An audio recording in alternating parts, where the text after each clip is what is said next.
Hello. Hey. Hello. Um, I got email from Finn say he doesn't feel well. Hopefully he will getting better, and it just hopefully just a mild cold. So are you guys all doing okay? Yeah. Yeah, doing all right. Okay, you noticed I changed my background now to UNC Oatwell. I found that picture pretty nice. David, I don't see your picture. It's Yeah. Are you doing okay? I think so. Okay. Hopefully. Now, so we have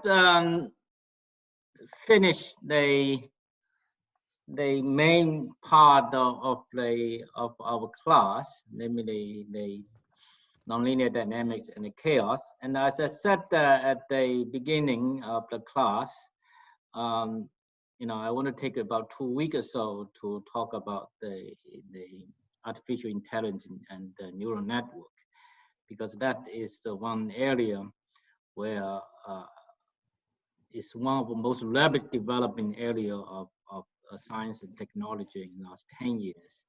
And it has a great impact on many aspects of our life, and you should be all aware of it, regardless whether you're actually going to work explicitly in that industry or not. But even you don't work explicitly in the industry, I'm sure whatever work you're going to do as a graduate will and are impacted by the development in that area.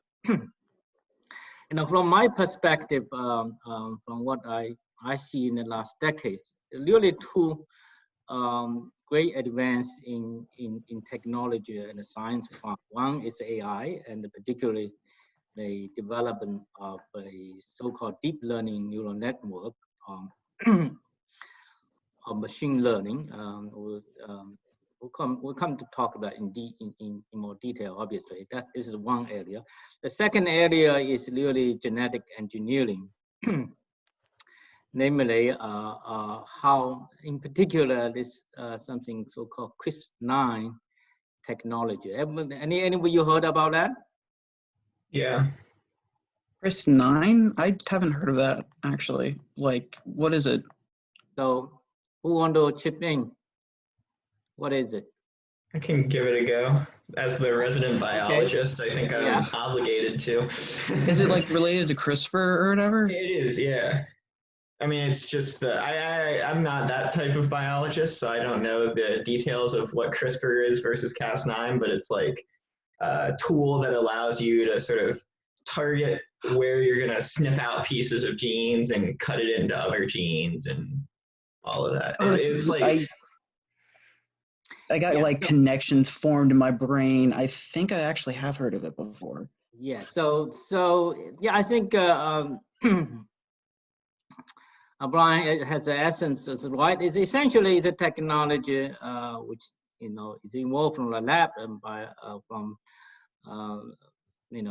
medical research now into industry. It's allow you to essentially modify gene at the wheel, I'll say, in a nutshell. And this inevitably going to be used, of course, for a lot of great things like curing the disease, correct the genetic defect, but also, of course, a great potential for harm. Namely, it certainly can use to do wrong things, like doing things which we don't know what the consequence will be, like what this Chinese scientist did in southern China, where he tried to modify the the baby DNA, and we don't know now what that long-term consequence of this will be. But inevitably, of course, it will come, and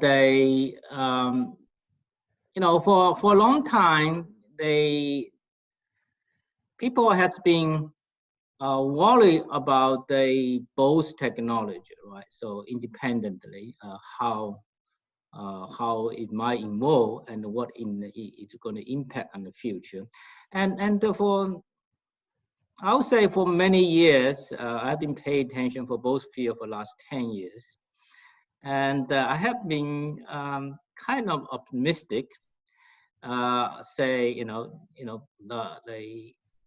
the benefit will weigh outcome or the harm can be limited. I still hope that the optimistic view, but I'm not so completely 100% sure about that now, because the combination of these two technologies and how the world is developing towards a less democratic and dictatorship in the last few years. So the combination of these two technologies, in principle, can lead to great polarization in society. You can imagine down the future, there are just a small group of people who master the technology, but not only master technology, but has the control of who can use it and who control the resource. And if this is not being checked, you can have I would call a negative feed loop. Therefore, the resource and the technology and its control is more and more concentrated on a small group of people. And in return, there may be long-term evolution consequence. Namely, down the road, you could, in principle, foresee that a subset of people involved on the evolution, which is different from the rest, because they have access to this technology and the possibility of combining machine with biology. So the cyborg future, I think, is no longer a fantasy. I mean, you think about it, to a certain degree, we are now kind of cyborg in a sense. We are complemented by all the technology we have around us. I think our intelligence will go down a lot if we don't have smartphone today. Our understanding of the knowledge is going to be greatly being reduced if we don't have access to internet, for example. So,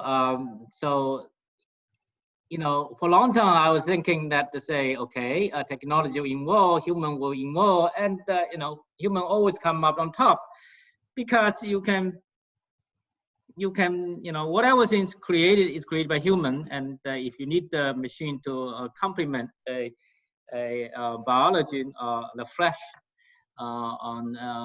then of course it's also always possible the human be one step ahead of the machine, because we have combination.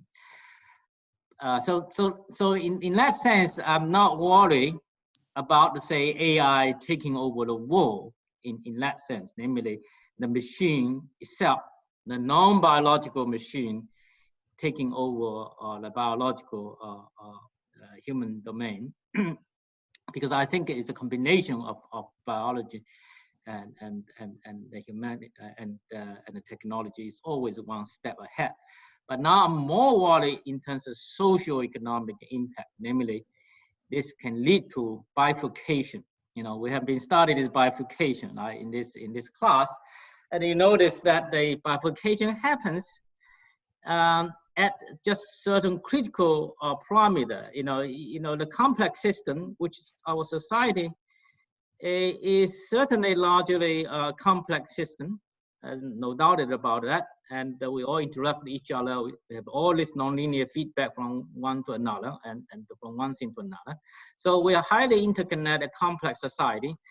And as you learned in this class, for this complex system, there are parameters, a small change of parameter can lead to bifurcation, right? You know, even simple things as a logistic map, that a small change can lead to bifurcation.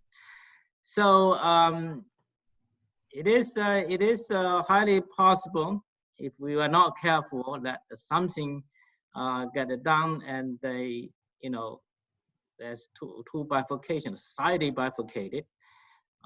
And of course, there's also possibility a further change of parameter lead to chaos.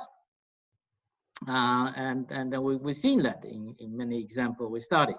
So so this is just overall my thinking on this area, and you should be all aware of it. And after all, you get 30, 40 more years life than me, and you're going to see full bloom of the evolution of this technology. So so that's another motivation, as I want to spend the 2 weeks to talk about AI. I mean, I don't understand much of biology stuff, so you know, is that if you sometime you should also pay attention to that area. This how the CRISPR technology is involved, and whenever there's a chance, you should make sure all this technology developed is used for the benefit of the society, and for all of us, not just for a small number of people. Okay, with that, I'm going to now share my screen and go back to more regular lecture. So the contents of this part of work is all largely embedded in this link I have on the lesson 11, neural network, deep learning, and AI. And you know, you have a time, you should go through some of these things. And you know, now since you're spending a lot of time at home and you're watching a lot TV, I'm sure many of these are just a talk or YouTube videos, and some of them has small part of coding. So you surely can you have time and they can spend something to go through that. And at the very end, I probably will keep adding more material as we go on, as we go on with further things. Okay. So that is over, you know, kind of introduction and overview why we want to do this. Now, machine learning or neural network is really an area where we try to mimic the brain. Okay. Now, you know, brain, of course, as a science, have been studied for a long time, and we know all the basic structure of brain. They are made of neurons. Neurons are connected to each other. Neuron can fire, and then the firing of one neuron propagate to the next neuron through the synapse connection, and the dictator of the signal coming from our sensory, like a touch, like hearing, your vision, and all those the information pass through our sensory system and through neural network going through the brain. And brain is essentially you can think about it is a giant network of neurons with a connection you know, defined. And so that part, I think, for a long time people understood. So and of course we're just getting understand it better in terms of more detail, but overall it's been well understood. So even back in the 60s, physicists actually had started trying to model some of this basic things. So neural network model, sometimes in the early days it's called perceptron model. It started in the 60s and in the 70s. Being one of famous physicists who started this as John Hopfield, for example, in the 60s and 70s. He has already had a simple model of neuron and a small network of neuron. but the area is very much limited because you only can do a small number of neuron network, a neuron connected network, because computation power was not there. You can have tens of hundreds at the most at that time. Now our brain, on the other hand, is made up of billions of neurons. So and of course you can imagine that let's say a neuron may be connected to thousands of another neuron, for example, and then you're talking about 1,000 to the billions power of possible configuration, possible connection, for example. So it's a tremendous amount of complex network. So and what you compute, creating computer with 10 or 100 neurons, just very, very far away from in reality. So that's why the early study, it doesn't seem to be, even though the foundation was there, but it doesn't seem to producing anything meaningful and close to what the reality is, and it doesn't producing anything seem to be useful. The field really started changing about 10 years ago. We say advance of computation, and particularly with advance of GPU, which is to a larger degree spurred by people who like play game, and so the GPU power, processor power, and that I think is, in a sense, you can think about this as a parameter which trigger this suddenly trigger the boom in this area.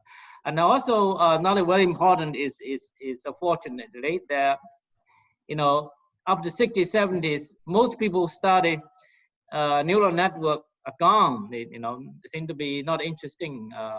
AI has a lot of hype at that time, but doesn't producing anything which is useful.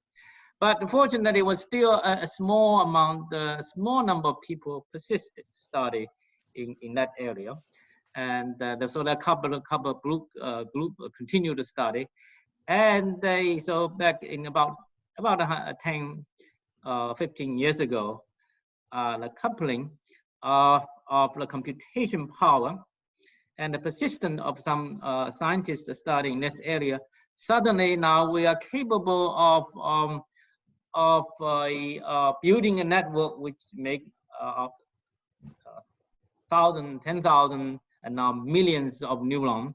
There are complex network now people made with millions of neurons, tens of millions. Now in the network is we call node rather than the neuron, and the producing result which are really useful. And in fact, many tasks which traditionally thought about it that require higher level human intelligence to do, now can be learned by the machine through the deep learning neural network or machine learning, and the performance is initially approaching the human, but now in many tasks they are far better than they are better than human. This is just like computation. For example, for 1,000 years, we use abacus to do computation, and I remember I had to learn how to use abacus when I was elementary school. And then in middle school, I use a slider. I don't know whether you know the slider to do multiplication and computation of a larger number. And only when I get to high school, the calculator came along. Initially, calculator cannot do complex work. And by the time I get to college, of course, calculator take over. People don't use the sliding rule anymore, and of course abacus is no longer being used. It's just now an antique project. And it's said by the same token, many things the task which thought about that to be only human capable of doing are now gradually replaced by the machine. You know, it's just like you know, horse is car, and you know, a wagon is replaced by train and replaced by an automobile, and now automobile, which is, you know, for almost 100 years is driven by human, and that's one more task which I've thought about that network can be replaced, because driving is, you know, is such a complex maneuvering. It requires a lot of sensoring, a lot of computation and judgment going on in our brain. People always thought that not possible. And now, of course, you all know that the full automatic driving, in fact, is well capable. It's just really the things which not catching up is really regulation and a legal insurance aspect of things. Otherwise, there are fully capable of self-driving vehicle around. Another example is, for example, you know, disease treatment and diagnosis. For example, you know, like radiologists who look at the imaging of the cancer of the CT scan and to decide whether a particular patient has a cancer or not, a particular disease or not.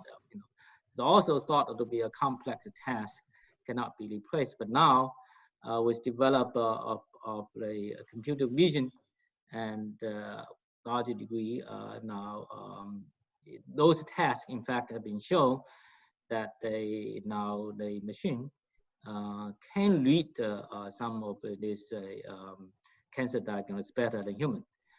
Certainly, a machine going to drive better than human. There's no question. Already driving better than human in terms of safety. Now, and a critical event is to me personally, which triggered me to really embrace this whole area and see its future, was a gameplay that they particularly. I don't know how many of you know the game of Go. Have you? Any of you know how to play Go or know what Go is? No. I know what it. Like, I've heard of it, and I've seen gameplay of it, but I don't know what it is. Okay. I So do Go, play it. I'm going to show some video on that. It's Asian gameplay in Oriental society, largely in China, Japan, Korea, but of course in last 100 years or so now being played all over the world. Is a complex, you know, it's got the in contrast to the chess, which all you have known even 20 years ago.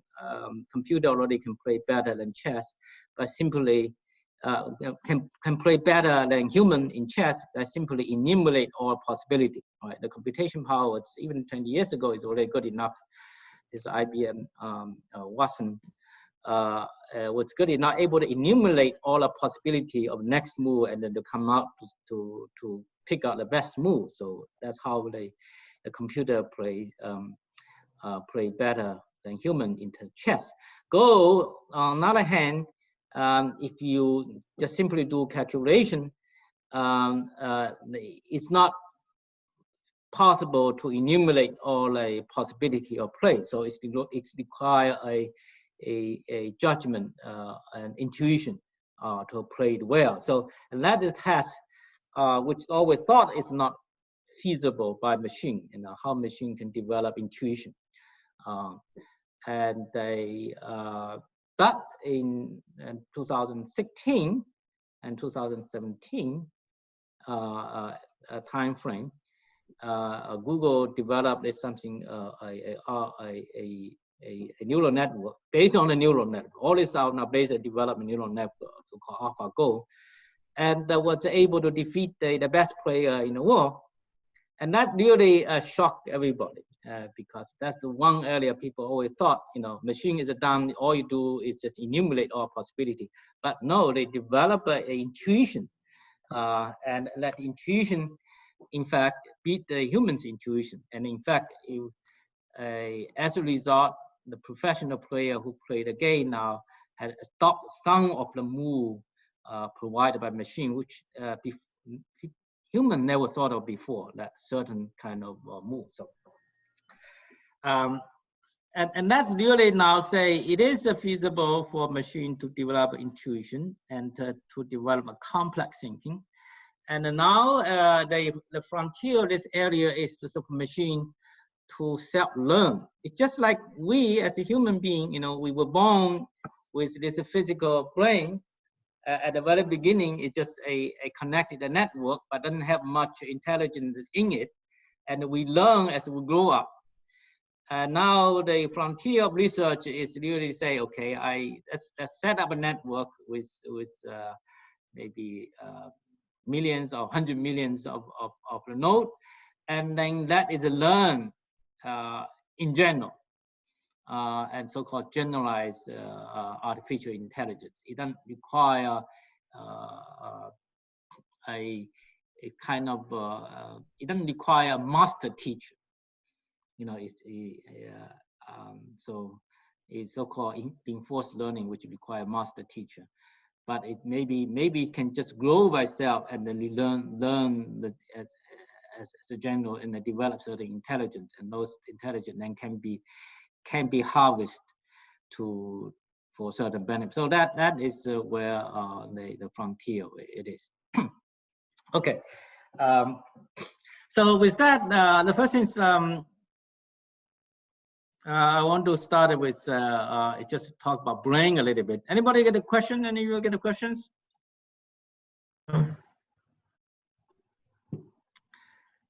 So first is let's just get idea about brain. So here is the first one is a brain. So you can click this one, but I think you can follow my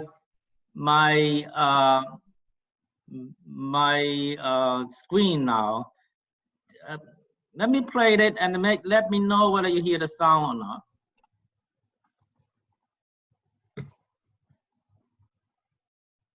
Do you hear the sound now? No. No? No. You don't hear the sound? But you see the Yeah, we screen can with see the YouTube, video. right? You see video, but I thought I made the setup which you can make you hear the sound. Let me just see. I know there is a.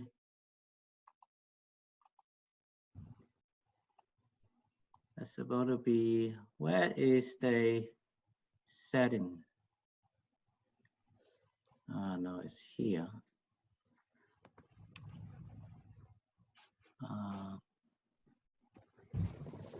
What disable?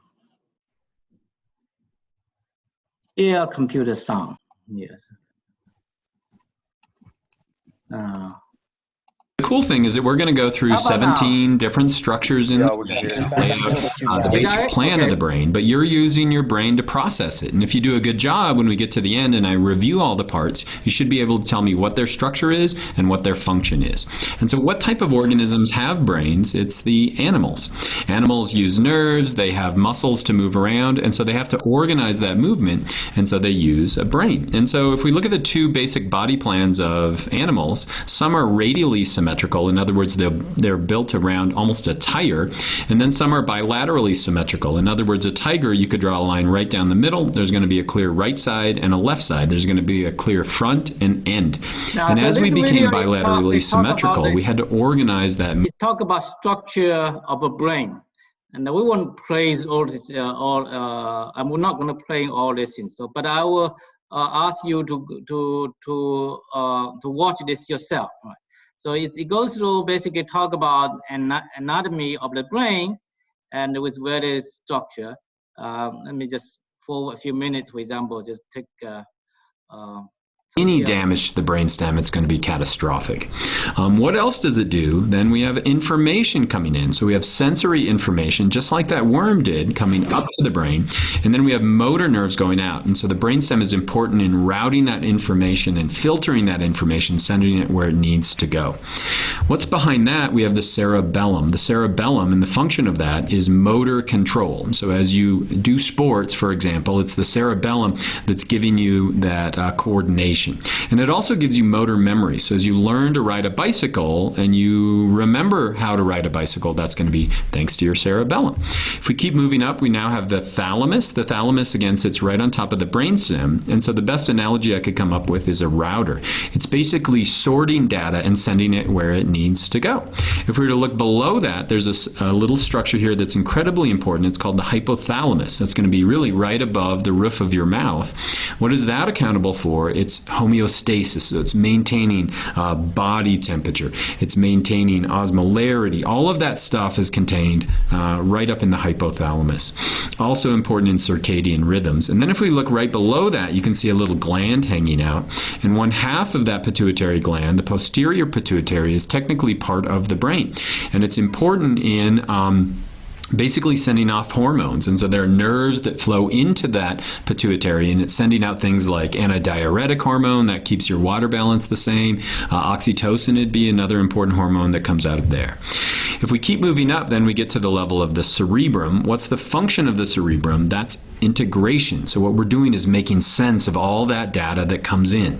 Now, what makes up that cerebrum are going to be all these neurons. There's tons of neurons that are connected together, billions of neurons and billions of. So the part the neural network doing is really model this cerebrum. Okay, is that where is bulk of, I think, it's our neural network largely is model at. It's basically you have billions this neuron which in a network called node, and they are interconnected together. And of course, a lot of research in this area is to say how to get this higher level of a structure also into a network. And that, I think, it's I'm sure in the year to come, people will find an ingenious way to do that. Synapses or connections between these neurons, and that's where we're making sense of information as it comes in. Now, if you were to look at this image right here, so of that brick wall, so take a moment to look at that, and I'm going to show you some other images. Now focus on this, and then that, and then that. And what we find is as you look at those images, your brain is integrating. It's making sense of all that information. And it used to be a black box. We didn't know really what was going on, but now we can use technology like a functional MRI, functional magnetic resonance imaging. And what we're looking at here is a brain in action. So, like, look at the imaging, for example, right? We look at a dog, image of a dog, we know it's a dog. We look at the image with a cat, we know it's a cat, and we can differentiate the dog and cat really easily. And this is a test which, it seems to be very simple, but it's for a long time, it just simply cannot be modeled by the machine. This test of so-called image recognition or computer vision, able to recognize a face, for example. It's incredible.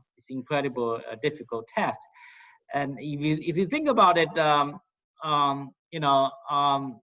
our individual, the difference between us in terms of face is, it's only what is minute difference. Larger features are same. And not only that, individual face, has a tremendous different emotion state associated with that, and how you can recognize, just by winking my eye or making some gesture with my mouth, you can tell different emotion, and how to recognize that. That's also sort of be very difficult. But now all these are feasible by machine. In fact, now there are this face recognition a neural network which can identify every individual in the crowd very quickly. And this now is being used by a number of authoritarian government to have a control on the individual. and you know, I used to thought about this kind of things. It's not possible. How, you know, as the internet become more and more wider adapted, and everybody's on internet, and they just had more and more difficult for government to have a control individual life. No, it's not true. But now you have this machine which is fully capable of doing the control thing. So you only need a small number of people to control this technology and to utilize technology, which in turn now have the control over a larger population of the society. And that is the one tangible example I referred to at the beginning of the class, at the beginning of today's lecture. So this same study was done on females.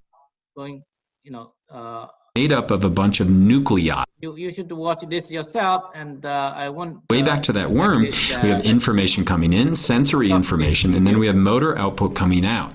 And so that's going to.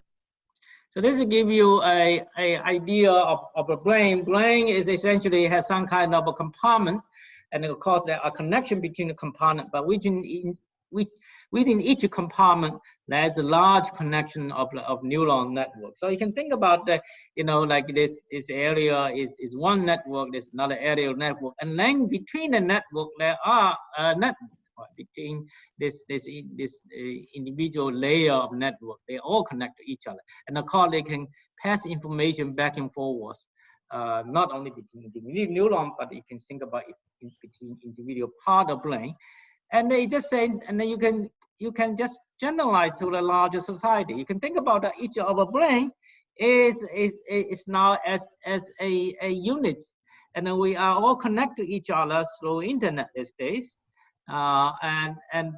Clearly, you know, my thinking and my thought affect your thinking, your thought, and in turn, your thinking, your thought, you know, not only affect people you connected, but it will affect the people who coming in the future. And so, in a sense, our society is completely connected, one big giant brain, and our intelligence and the knowledge is now stored in this network.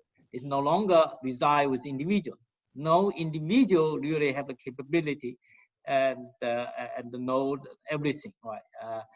And in a sense, you know, the whole society is become one complex network. Now, so understanding this is necessary. Now, so that is about the bigger picture about brain.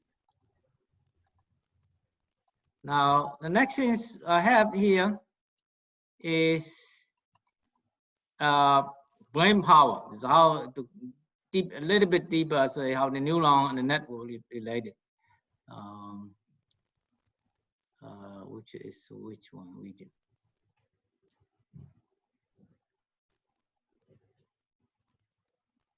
Oh, maybe I just click here. I thought I have that one open. A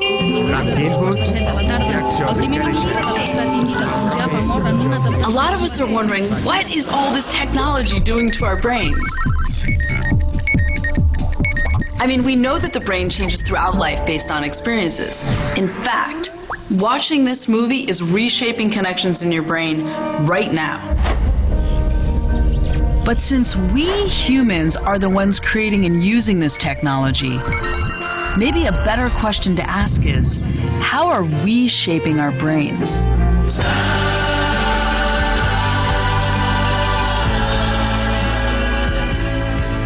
There's so much about the brain that we don't know.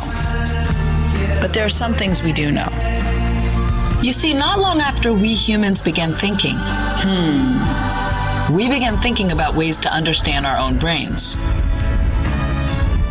One strategy thinkers have used throughout history is to compare the brain to the newest technology of their day.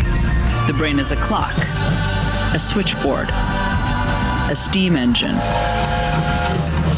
a machine, a computer.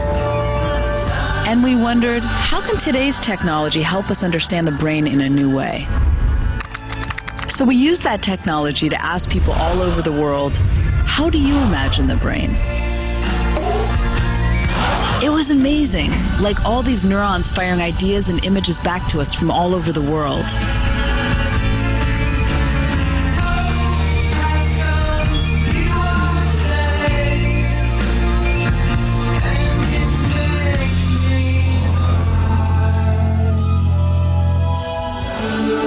And it was very clear.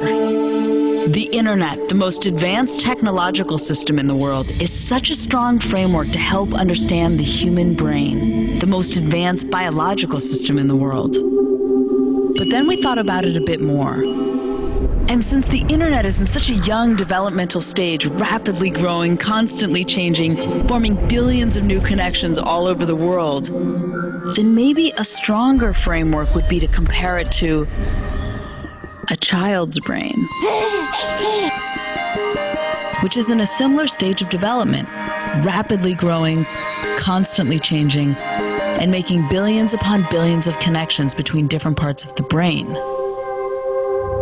So here's the question. If we say that the internet is in a similar developmental stage as a child's brain, then what can we learn by comparing them? Let's start with size. Obviously, the internet seems like a larger entity than a child's brain. But what does that mean in terms of our analogy? We could say that a neuron in the brain would be like a web page in the internet. So let's look at the number of neurons in a child's brain compared to the number of web pages on the internet. Well, a human at any age has about 100 billion neurons in the brain. But the internet has 10 times that, 1 trillion web pages. So with this analogy, the internet is bigger. So then, which of these networks is more complex? We could say a synapse in the brain, the connection point between two neurons, is like a hyperlink, the connection point between two web pages. So are there more connections in a child's brain or on the internet? Well, the internet has over 100 trillion links. And an adult's brain has 300 trillion links.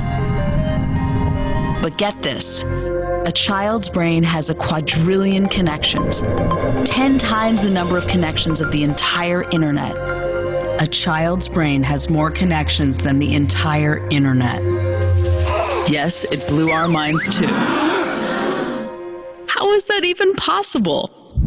Let's break it down. As we said, a baby is born with 100 billion neurons.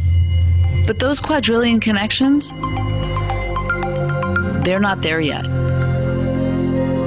Those connections form at a very rapid speed during the first 5 years of life, at 700 to 1,000 new synapses per second. Those connections are created through every interaction a child has and are important because they form the architecture of the brain. So every time you talk to and engage with a child, you are literally growing a brain, connecting the different parts of the brain, which allows for new ideas, insights, and creative thinking. So each moment of eye contact, each new word exchanged, each time you make a child laugh, you are strengthening these connections. And since there are so many different ways to do this, we ask people around the world, send us videos of your favorite ways to engage with the children in your life.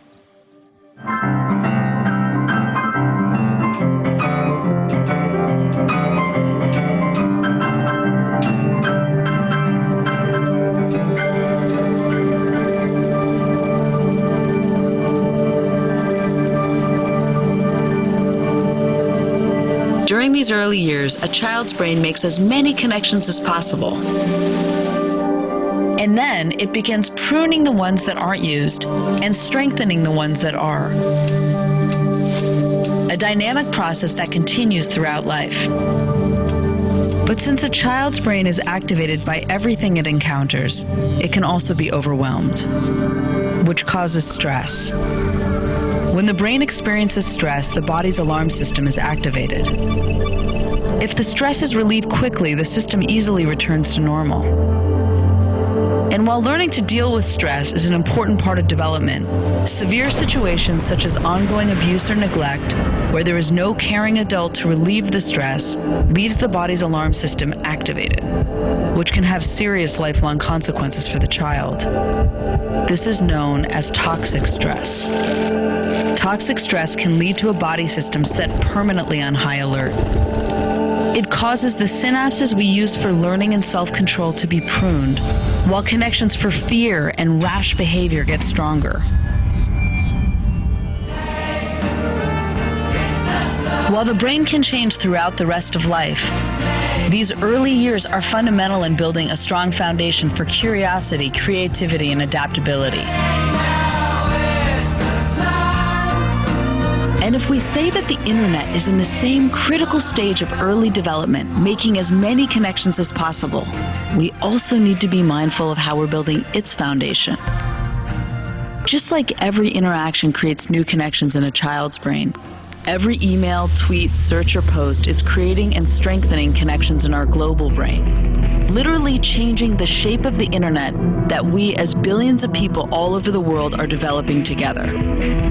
And just as it's key for all the different parts of a child's brain to be connected to set the stage for the most insightful and creative thoughts, it's key that all the different parts of the world are connected to lay the foundation for worldwide empathy, innovation, and human expression. And while we don't know all the ways technology is reshaping our brains yet, we do know that every time we plug in, every person we follow, email, or link to, we know it's affecting us. So we need to be mindful of what we let into our brains, always. Which sometimes means knowing when to disconnect. Just as it's not good for a child's brain to be constantly over or understimulated, it's not good for an adult's brain either. For both the internet and a child's brain, the connections we pay most attention to will be strengthened, while the ones we use less will be pruned. Everything in life is a negotiation. When you cross the street is a Okay, so we're going to stop this video. negotiation. Just a second. How do I get out this? Let me back to the full screen. So give me a thought about your what you get out of this short video.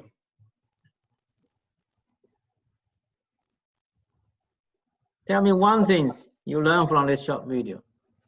Well, I just like had a comment or whatever. Like, I really don't like how they with like how they're representing the internet or whatever as like whatever a series of. Okay, that's one thing. Take turn, chip in your thought. I had no idea there were more connections in a child's brain than in an adult's brain. That's true. I didn't know that until when I encountered this video. I just know a lot connection, but I think the fact that child has a lot more connection than the adults that seem to be initially counterintuitive. That of course make a lot. How did they figure that out? Huh? How did they figure that out? You know, it's like. Yeah, I was wondering that too. I think these days you can actually start a brain by doing something called functional MRI. You actually can look at the brain activity. So you can look at which neuron fire and how one region is connected to another region. Yes, and also Okay. presumably the physiology dissection you can tell, I guess. Yeah, but like with even just dissection, I would imagine like who would be able to like count all of those. Well, I don't think you can count all of them, but you can count a small region. Right? Okay, yeah. And then by that, by extrapolation. Extrapolate. Yeah. All right. Mm-hmm. Other people, Ray? I'm just thinking like they compare the neuron as a web page. I don't know like how they come up with that idea because Yeah, I kind of got cut out because my computer was running out of batteries. Like with that web page sort of thing, like it's really ignoring like, you know, the human interaction with the web page, you know? Like the connections formed in between with people on the internet. Okay. All right, good. Matthew? Yeah. So my internet connection was like cutting in and out, and I like just got it fixed like halfway through the video. But I was getting like every other 5 seconds. But from what I did pick up, I think it's a good analogy, like the internet to a brain, but I'd be a little worried about carrying the analogy too far. Like I'm not sure how like if you have a child growing up in like under traumatic circumstances, I don't know if that's directly comparable to like the internet in its early stages right now. Like, good. So it looks like you all pick up about the comparison between the brain as a network, internet as a network. Now that is not the main purpose of this video on my show. What about the brain itself? What do you pick up? Particularly the development of brain. That's actually what I really want to get over. Any of you pick up something about brain itself and development of brain? They say it's a dynamical system. Yes, it is a dynamic system. Good, that's definitely true. The fact that in the first few years of life, the new connections are forming, what they say, like 700 a second or something like that? Yes. It's wild. That is certainly it. Wild, yes. Now, I don't know whether you all, you know, there's a few minutes talk about it, just follow blind part. Namely, the infant brain was initially just you know, because the infant was exposed to all the stimulus, so they're just making a lot of connection, right? So by the time 5 years old, you kind of get a peak of a connection, okay?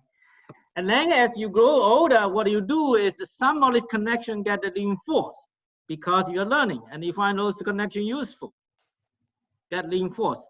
But the other connection which is not used and not useful get pruned, okay?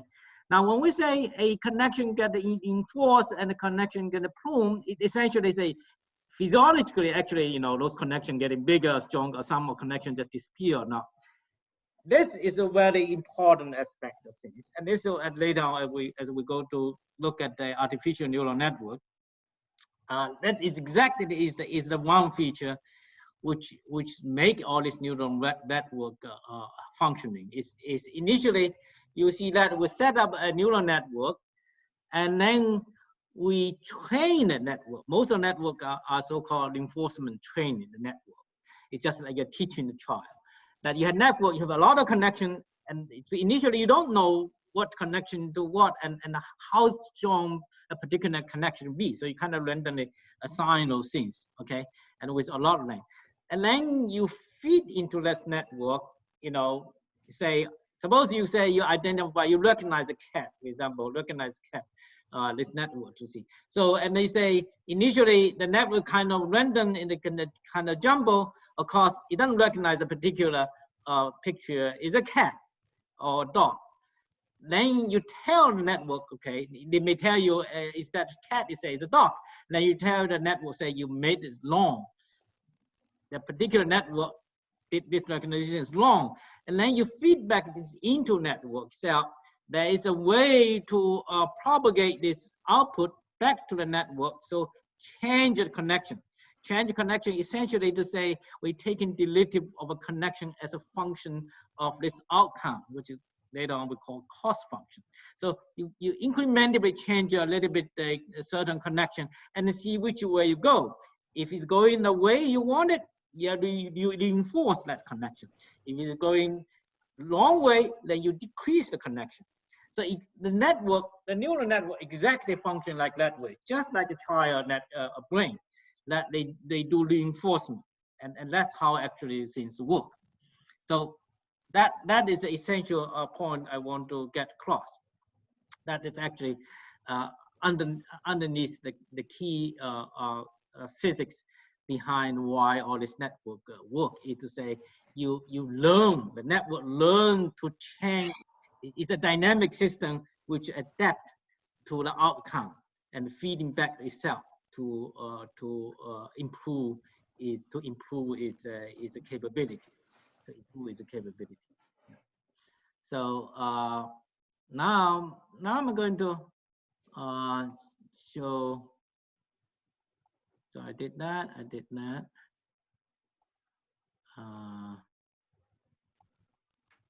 What is this one? But what is neural network? So this I will do the next lecture. Now I want to show this video about AlphaGo. To be here. So today I'm going to talk about AlphaZero, which is DeepMind's latest deep reinforcement learning architecture.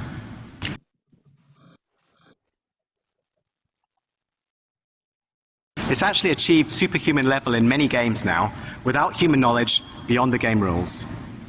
And this is joint work with many great collaborators at DeepMind that are listed at the bottom there. So I'm going to start with the game of Go, which is the oldest and most deeply studied game in human history. It's around 3,000 years old, and it's played currently by around 40 million active players around the world.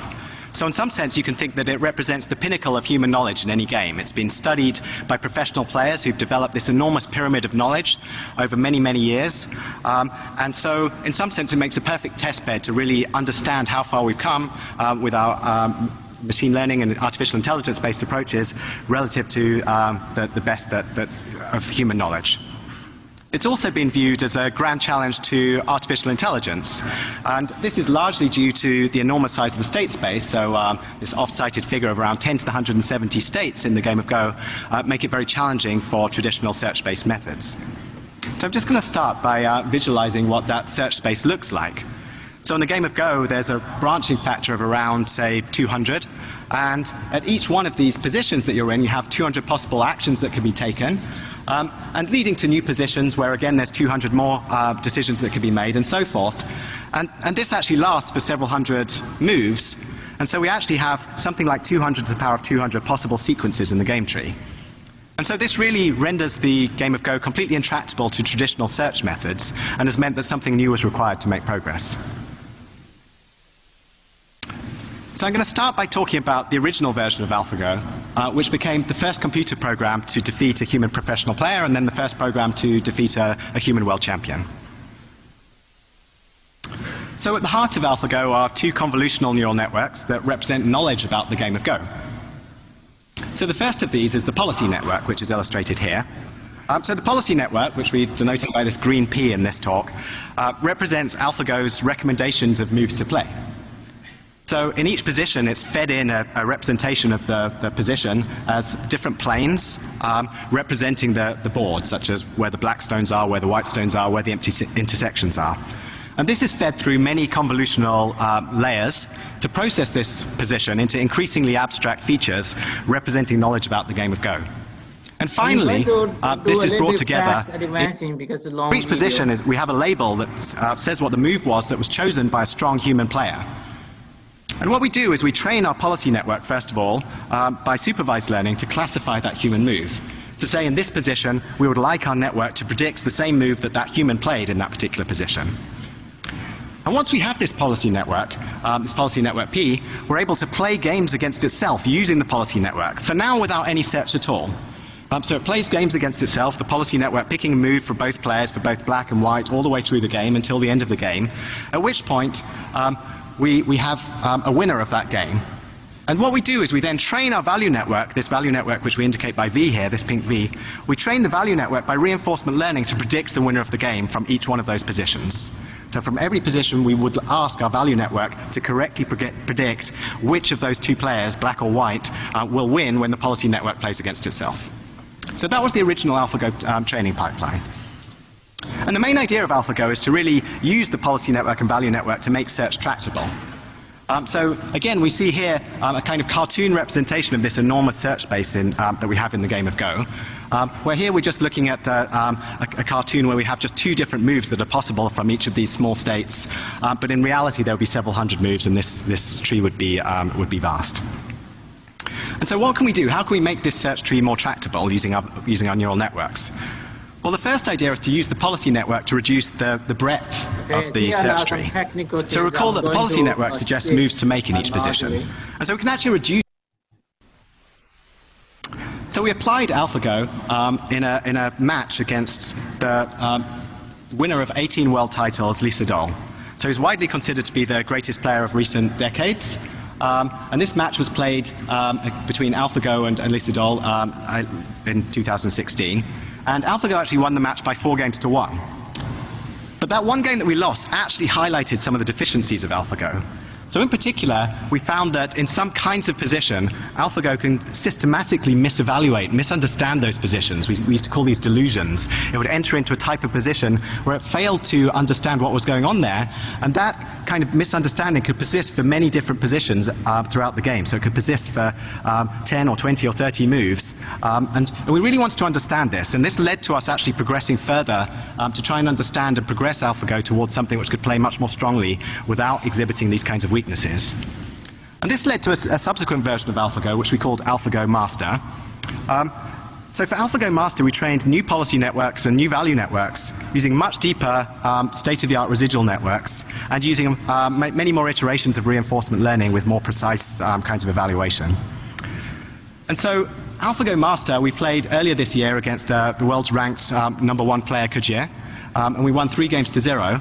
But perhaps more encouragingly than that still, we played online in a series of 60 matches, 60 games against the top-ranked human players in the world, and we won by 60 games to 0.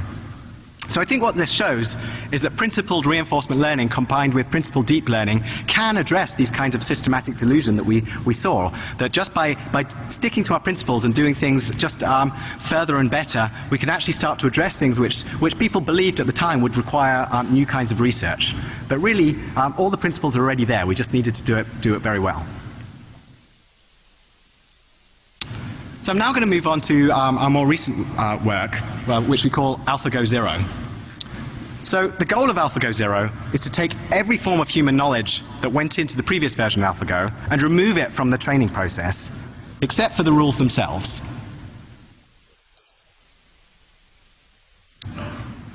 So the idea of AlphaGo Zero is really to learn to play the game of Go tabula rasa, starting from first principles, and really understanding and discovering knowledge about the game completely for itself, without any human actually having to tell it the kind of things to do, or any human data to guide it, or anything else like that.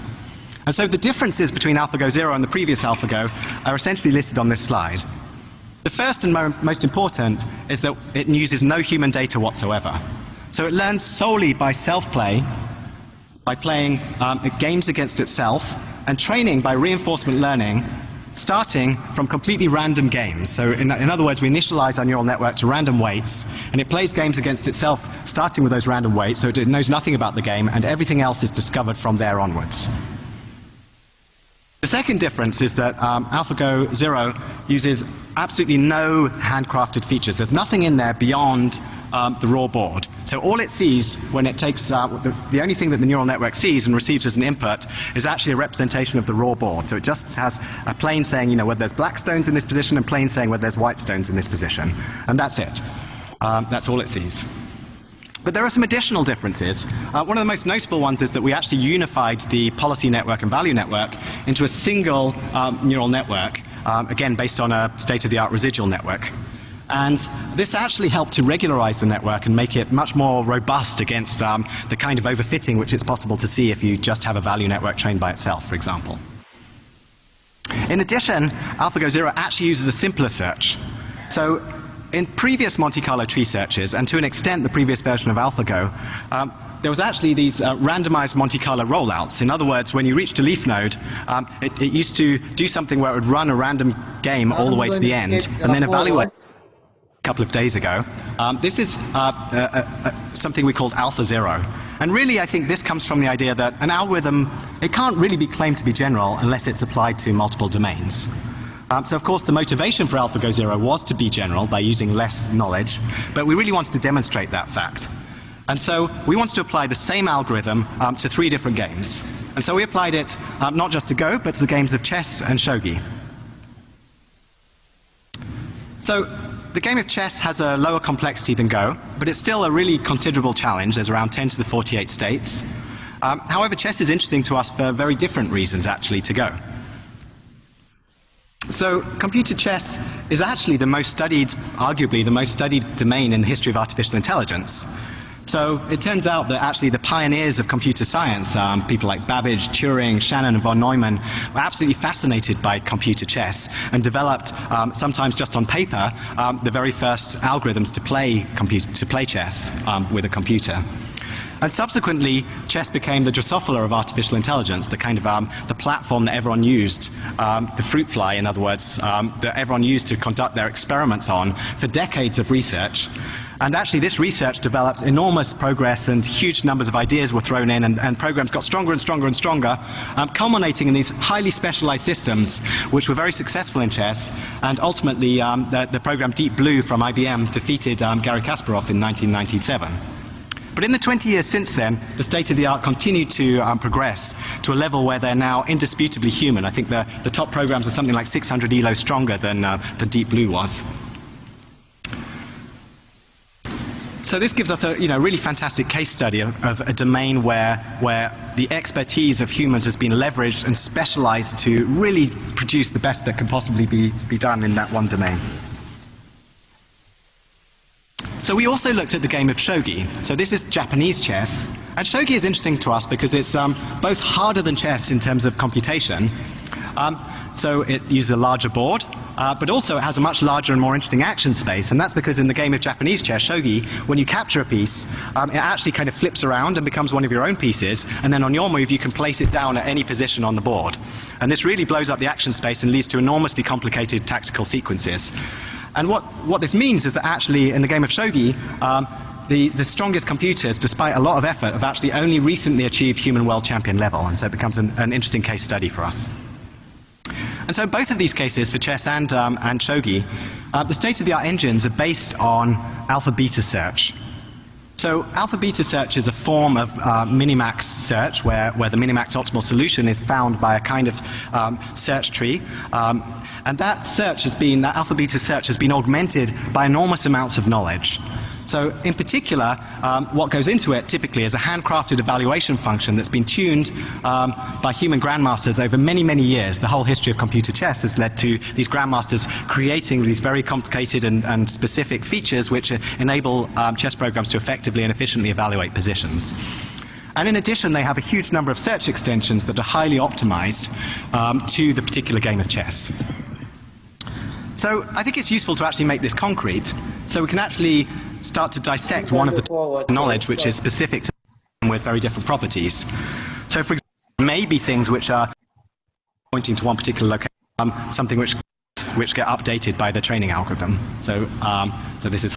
So what this AlphaGo, which was initially then it become AlphaZero, which initially was developed for Go game. That same platform now, in fact, can be used to adapt to do any game you come up with, any rule-based game. So in fact, this any rule-based game, this network can learn by itself, and they're able to beat any human being. Basically, they are better than human in terms of playing games. So in terms of playing game, the neural network now can do better. And this is not only just for chessboard game. In fact, in more recent years, that people are developing network to play video game. Many games you guys play, for example.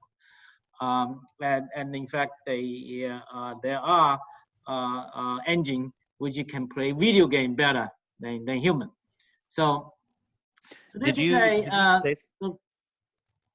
Yes. Did you say something about Go earlier? Yes. Okay. It was cutting out for me back then too. But I watched the AlphaGo documentary. It's on Netflix. It's pretty good in August, and I've been playing Go since then. Oh, that's good. Yeah. Are you in any rank or any what level you are? I'm not that good. I think right now I'm like 12 or 13 Q. Oh, that's pretty good. I mean, I'm only about online. 9 Q. I still know I've been playing for decades. Now, of course, I never really spend the time to systematically learn. You know, I do this just for relaxation. It's not really. But yes, there is a documentary on Netflix on that, and I think there is a kind of movie, either movie or a documentary on YouTube. You can also watch that. But using a whole array of different approaches are these deep reinforcement learning algorithms. So for example, here is one of the state-of-the-art algorithms we have, which is called Unreal, and which is based on a much more model-free approach, which is learning to play in these DeepMind lab domains by learning about a whole host of different targets. And I'll actually be talking about this particular example in a couple of days at the hierarchical reinforcement learning workshop.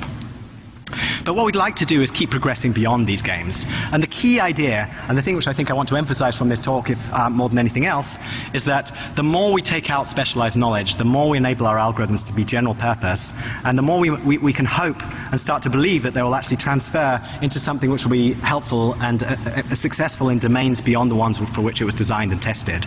And I think there's a lesson there, which is, you know, every time you specialize something, you actually hurt your generalization ability. So that's really it. I just wanted to conclude by asking for questions, and I'll put this online, but there's some links if you're interested in any more resources and games and so forth. Thank you very much.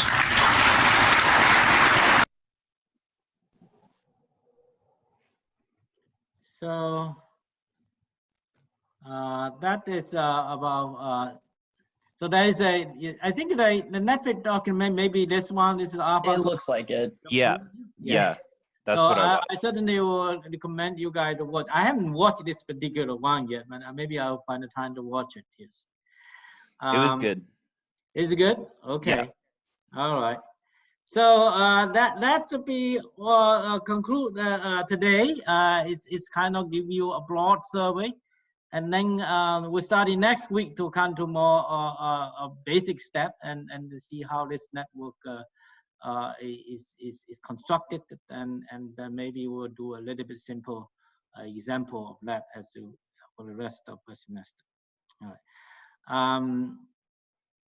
So you know, there'll be less homework now, but I do hope you spend some time and explore some of this thing instead of doing just a problem, right? Because I think last formal problem is posted already on the web page. I won't have really much of further homework for that. Okay. Any questions? Oh. Well, not really a question, but like it mentioned in that video about a sort of like the Go algorithm getting messed up, like in between some weird moves, and that reminded me of like this video or whatever that I've seen before, which I think is pretty hilarious. I'll send you the link in the chat, and then you can pull it up on your thing because I can't screen share for some reason. Yeah, that'd be good if you can share it. Send me by link or by email. It would be great. By email? Well, I sent it in the group, the Zoom group chat. So it's like right next to share screen. Where do I see the chat? I still have to explore. It's a share. I don't know where should I see the chat? Oh, here it is. So there's something.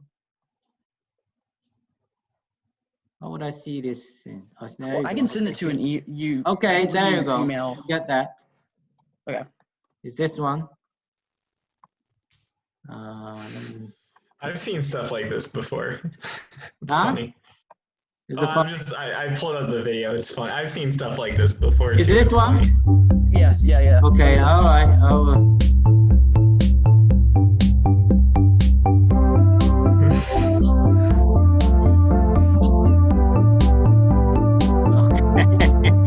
It messes it up because like it's like doing like not expecting.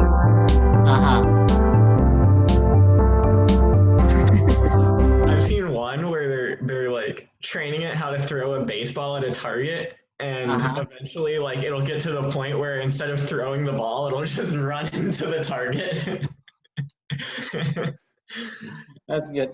One important thing which I want you guys to do, I sent you an email about just send me explicit email for consent. I just want to be legit. I think I received 3 from you guys. So I need you to send me email say you consent for me to post this video, a recording of a class video on the YouTube, because occasionally your face and your voice showing up.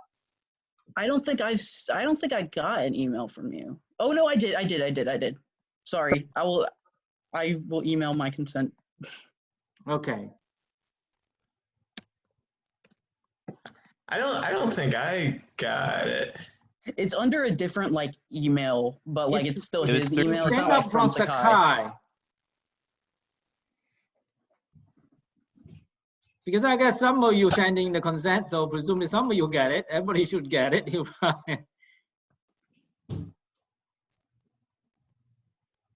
But regardless, you know, it's just one line email say you consent that the recording of the physics 594 class video can be posted to YouTube. Okay. Yeah. Unless you don't agree with that, then you also can tell me. And in that case, I will make posting private, and namely it will not be public. Well, it's probably easier just to have them public, anyways. Can I just email you like do I have to reply to that email, or can I just send you a separate? No, it doesn't have to reply that email. Okay. Yeah, I'll just. Yeah. Okay. Just to be safe. Yes. All right. I just want to follow the rule. So even though I know none of you have a problem with this. Okay. Well, that's all for today. All right. Thank you. Thank you. Thank you. Fun. Bye. See you next week. See you next week. Bye.